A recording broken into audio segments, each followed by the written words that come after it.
Both vehicles then followed Julio Foolio from a club to the hotel. One of the vehicles would drive by Foolio's parked car twice, seemingly confirming which car he was in. Then, 3 armed shooters exited their vehicle and opened fire, killing Foolio with the handgun and 2 rifles. Surveillance footage, license plate readers, and call logs would identify 2 vehicles to the suspects. Law enforcement is well aware Julio. Hey yo guys, what's happening? It's your boy Rain TJ back again with another reaction video, and today we're going over 1090 Jake. You already know what it is. If you're not subscribed to him, I'm gonna have a link in his channel in the description below. Head over there, drop a like, drop a subscribe. It's that easy. It's not my content. You know what I mean? Today he talking about how Julio Foolio was tracked down. Now this was a drill unlike anything we've ever seen. 4K surveillance video of the shooters, cinematic rainfall, this action figure looking ass. Right, bro. That's what I was thinking, the same thing, bro. Like, this dude straight out of a movie, bro. He looked like he's supposed to have played Superman. I mean, the production was so damn good it looked like Drew filmed it. But the reality is, the Julio Foolio hit will go down in history and sadly will take more lives than one. June 26, 2024, only 3 days after Foolio was ambushed, Jacksonville sheriffs observed a gold SUV speeding with dark tinted windows. Patrol lights were activated on the unmarked sheriff's vehicle and a traffic stop was conducted. The driver was identified as 18-year-old Sean Gaithright. The smell of marijuana was coming from the vehicle, but Sean denied having or smoking any. Sean would be asked to step out and would stand at the back of the vehicle while the deputy searched inside, finding a small bag with marijuana residue and mushrooms. A Glock 19 would be found in the center console, and in the back seats would be several bags of ammo along with firearm parts and accessories. Sean would be arrested and taken into custody, where he was taken to the Crime Gun Intelligence Center office for an interview. The very next day, Jacksonville sheriffs received actionable intelligence in reference to a conspiracy to commit murder. Based on the new info, a search warrant was obtained and immediately executed. Detectives arrived at a home located on Jacksonville's north side. They'd been informed 21-year-old Isaiah Chance, 21-year-old Alicia Andrews, and a baby were inside of the home. Surrounding the house, detectives began giving verbal commands over a PA system for the next 15 to 20 minutes before they surrendered. Was that long? Isaiah Chance, this is the Jacksonville Sheriff's Office. We are here for a driveway. Bro, like, they knew they was gonna film this all, bro, cause they came prepared, son. Really, they came with a high-def camera. And it was just like waiting on footage, bro. Like, that's crazy though. Like, I mean, if they didn't do that, we wouldn't see none of this. But I guess that's where the world is today, bro. Like, everything is on camera, bro. We have a warrant for your arrest. Come to the front door with nothing in your hand. We are not going away. We're heading your way. Once in custody, things would go quiet. Monday, July 29th, 2024, the Tampa police chief, along with the sheriff of Jacksonville and the Hillsborough County State Attorney, announced 3 arrests in the death of Charles Jones, aka Foolio. Alicia, Isaiah, and Sean were all being charged with first-degree premeditated murder, which under Florida law is punishable by death. What? They'd also be charged with conspiracy to commit first-degree murder. But Sean, the youngest of the 3, would face additional charges. And by additional, I mean 3 counts of attempted premeditated murder with a firearm and tampering with physical evidence. What? 2 other men would be named and listed as wanted for murder. 30-year-old Rashad Murphy and 27-year-old Davion Murphy. The 2 cousins and Sean are accused of being the 3 shooters who ambushed Foolio's car, leaving him dead and 3 others injured. They'd be captured on hotel surveillance along with cameras from a parked Tesla. On the day of the murder, Isaiah and his girlfriend Alicia tracked and followed Foolio to 2 separate locations in Tampa. At each location, they got out of their vehicle and Isaiah used the cell phone.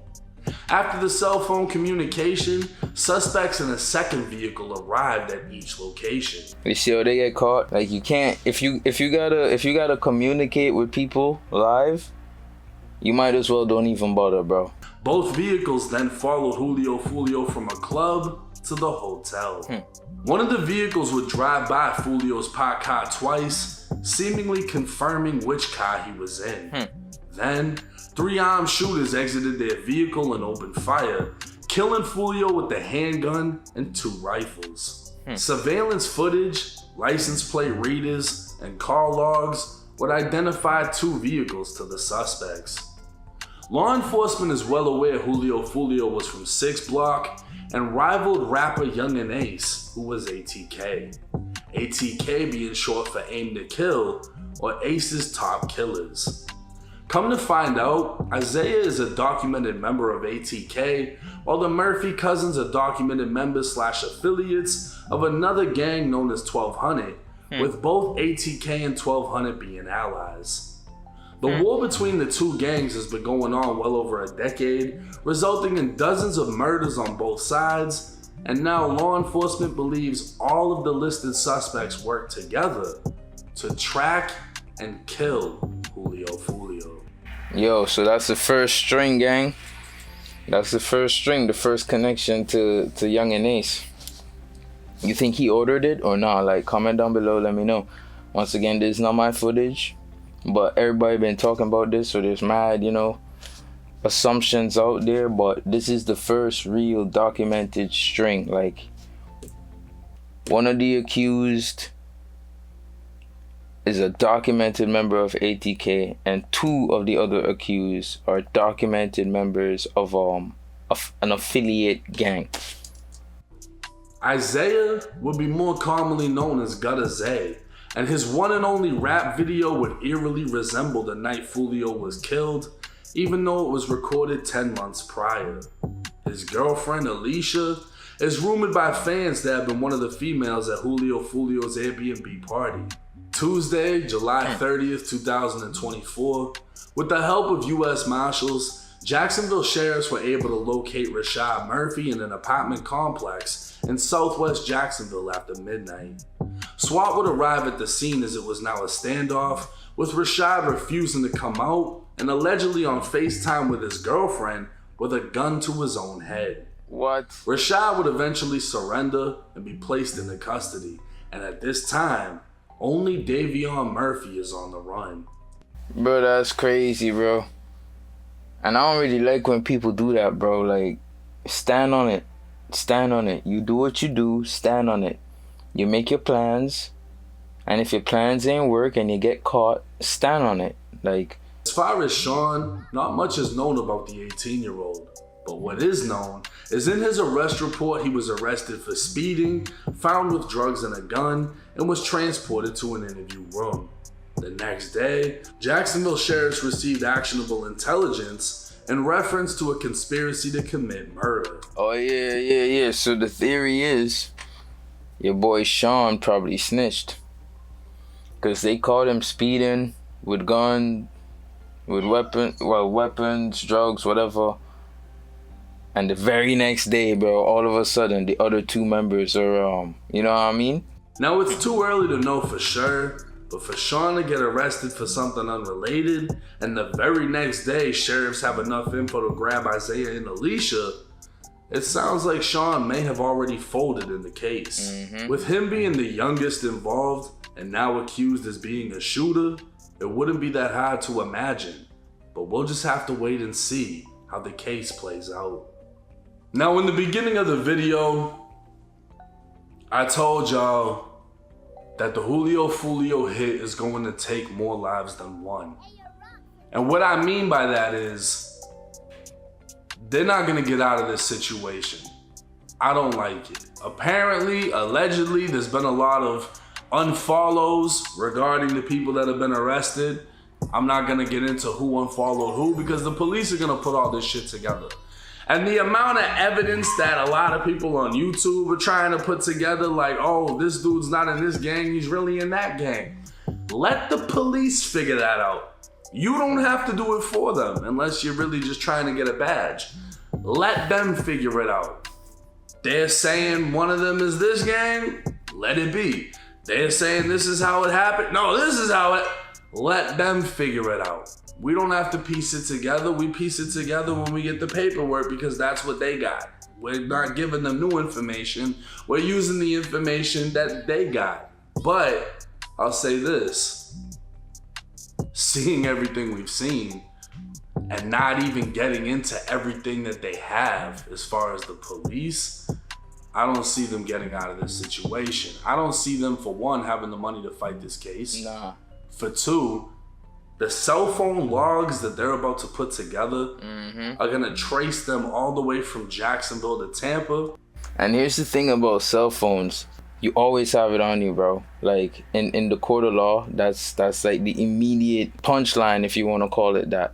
Like, if your cell phone is moving around, like they have like the GPS location, your cell phone moving around, who's unlocking your phone to be using it? Did you lend somebody yourself? Nah, more than likely it was with you.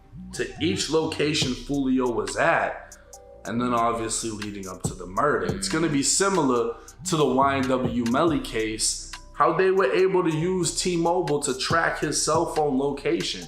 They are able to tell when your vehicle is stopped or moving. This case is gonna be, I don't wanna say quick. I can just imagine that some of them are gonna try to plea out early. In order to do so, they're gonna have to snitch, gonna have to cooperate. Some of them are gonna get fucking punished. And there's gonna be no leniency, there's gonna be no plea. It's gonna be straight up life sentences. Now, premeditated murder, you can get executed in the state of Florida. So that's kind of the deal. Hey, we can strap you down to a table and execute you with a needle, or you can plea out to life in prison. What do you want to do? Usually people are going to plead out to life in prison. Not too many people are beating the death penalty, and if they do beat the death penalty, they still end up punished with life in prison. Right. So there's not too much going around this shit. Seeing how everything went down, you know, it was alleged that the rifles had shell catches, so none of the casings would be left at the scene. Some of it seems very planned, some of it seems very sloppy. Not everyone thought everything through. Why they would have a female riding around with dude, dropping locations to the other guys, like they're not gonna put all that together. I don't know. But it just goes to show you how thirsty they were to catch Julio Foolio. Everybody's biggest question, what's gonna happen with Young and Ace? I don't fucking know. I don't necessarily see a direct tie to Young and Ace other than the fact that he knows motherfuckers involved. But do I think that he sent it? No. Why? Well, because he was overly confident. The second it happened, he's dropping music videos and taking full advantage of the situation.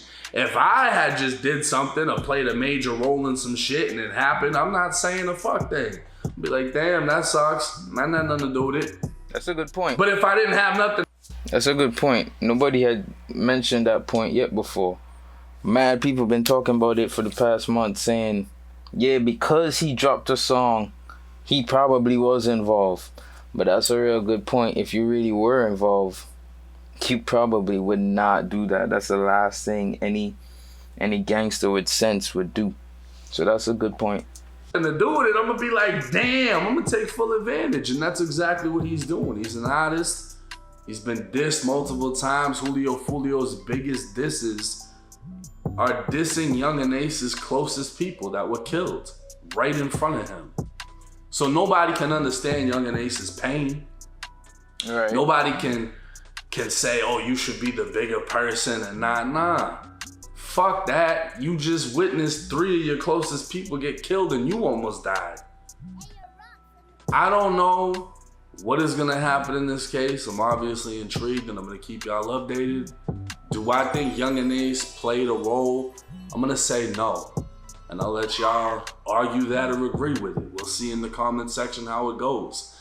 But Right. We get where it's going, gang. We get where it's going. And I agree with him. That's a good point. Maybe he didn't have anything to do with it. But or maybe he did and he's just real stupid. But yeah, thanks for watching today's video. You know, it's been a while since I've been dropping videos. I've slowed down a lot because, like I keep saying, you know, there's progress in my company, my tech project, and you know, I'm getting ready. You know, I'm getting ready. I'm doing my pitches now, so it's like there's a lot going on behind the scenes, and I just really don't have time to sit down in front of a camera and do reaction videos. But it's a beautiful Sunday, so enjoy your day. Thanks for watching, and I'm gonna see y'all in the next one.